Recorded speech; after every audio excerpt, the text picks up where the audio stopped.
Antes de estrear mais uma série de vídeos da categoria Explicando, eu preciso esclarecer 2 pontos importantes. Primeiro, embora eu tenha separado política e economia em tópicos diferentes, elas estão quase que completamente relacionadas. Inclusive, em algumas situações é quase impossível definir onde começa e onde termina a economia na política e vice-versa. Então, por que raios eu resolvi separar estes assuntos? A resposta é simples: por questões didáticas. Assim, eu facilito sua compreensão e se você consegue entender as explicações, então as chances de você se interessar pelo assunto também aumentam. Portanto, é importante que você absorva tanto o conteúdo explicando economia quanto o explicando política, porque ambos complementam um ao outro. Segundo recado antes de começar a explicação. Aqui eu não vou abordar qual é o sistema econômico que eu acho mais ou menos vantajoso. Neste vídeo, eu só vou compartilhar os conceitos apresentados pelos fundadores, pensadores, teóricos, etc.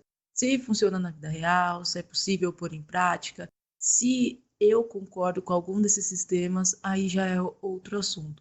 Inclusive, é para isso que existe a categoria Opinando lá no meu blog, onde eu exponho minhas opiniões pessoais.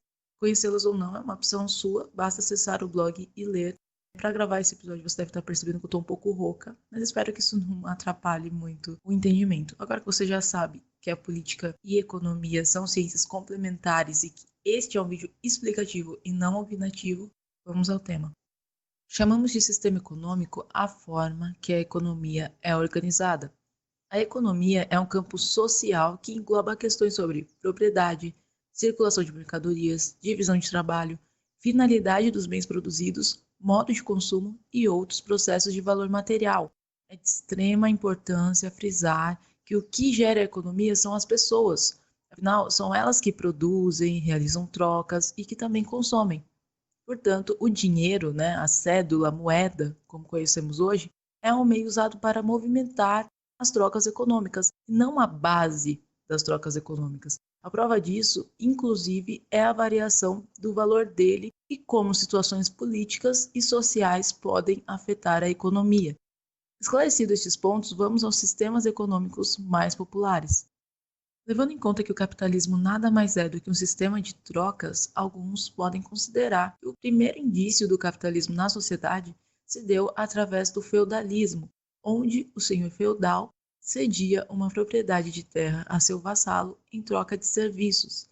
Depois também tivemos o mercantilismo, onde os líderes das regiões, como por exemplo os reis ou imperadores, estimulavam o comércio visando acumular metais preciosos, como o ouro e a prata, pois para eles isso representava a verdadeira riqueza e poder daquele reino, império, enfim, daquela região.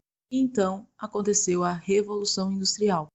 Para alguns estudiosos, o capitalismo, como sistema econômico, só passou a existir de verdade com a Revolução Industrial. Para outros, ele só passou a existir bem depois. E ainda tem aqueles que consideram que foi antes. Então, a conclusão de qual foi a real origem do capitalismo pode ficar um pouco no ar dependendo da sua interpretação.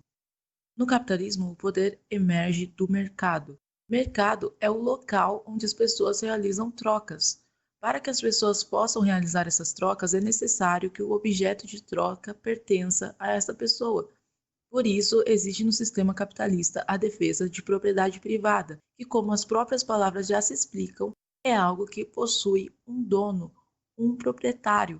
Esse algo pode ser um objeto, um terreno, etc. E já que essa coisa pertence a você, existe a possibilidade de trocar no livre mercado. E num livre mercado, você possui uma livre iniciativa, assim como também um livre encerramento, que significa que você é livre para começar ou encerrar suas atividades em determinado mercado. Por isso, o termo livre mercado. Entra e sai quem quer. Apesar do capitalismo ter sofrido uma evolução desde sua origem, e como eu já disse, não é completamente definida, a principal proposta do sistema permanece a mesma: troca lucrativa. Dessa forma, o trabalhador, livre por lei, oferece sua força de trabalho em troca de salário, que é pago pelo proprietário dos bens de produção, que podem ser, por exemplo, o balcão da fábrica, as máquinas, ferramentas, etc. Uma vez que as mercadorias produzidas pertencem ao proprietário do negócio, ele as comercializa para o público consumidor. através do dinheiro recebido, mais força de trabalho é comprada e as despesas de produção, como manutenção de máquinas, novas aquisições, fornecedores, etc., são pagas. A sobra do rendimento após o processo de trocas comerciais é o que chamamos de lucro. Já o sistema socialista tem como principal característica a defesa pela igualdade social. O histórico deste sistema pode ter seu início traçado na filosofia de Platão sobre a igualdade dos homens, sendo seguido por outros pensamentos de cunho coletivista, entre eles as revoltas de camponeses no sistema feudal e as propostas políticas dos jacobinos franceses. Apesar da existência de um pensamento socialista já vigorar em alguns movimentos e grupos sociais, o termo socialismo só foi adotado em 1831 pelo francês Pierre Leroux. Em contraponto com o pensamento capitalista, no socialismo a propriedade é coletiva, que significa que tudo que é produzido pertence a todos, e não apenas a proprietários específicos.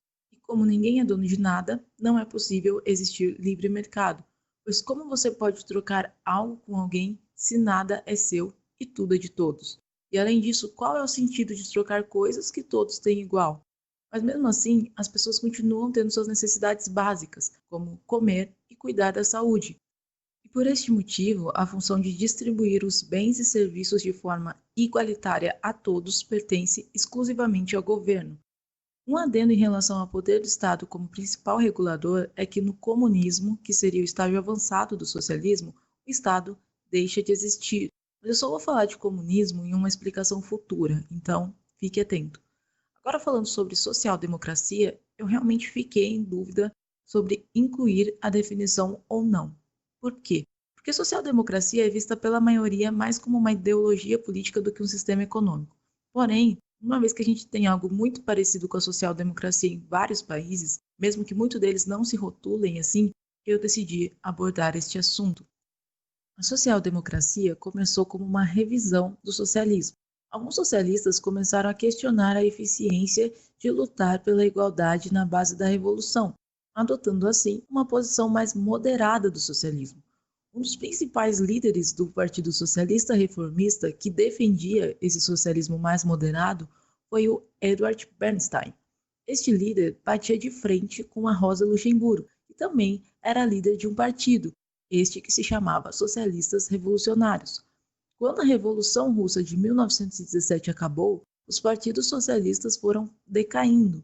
Com isso, o Partido Socialista Reformista passou a se chamar social-democratas e o Partido Socialistas Revolucionários passaram a se chamar comunistas, o que deu início ao movimento comunista moderno. Relacionado com a social-democracia, a gente tem o estado de bem-estar social, que foi defendido pelos fundadores dela. Assim como o capitalismo e o socialismo, a social-democracia também sofreu mudanças.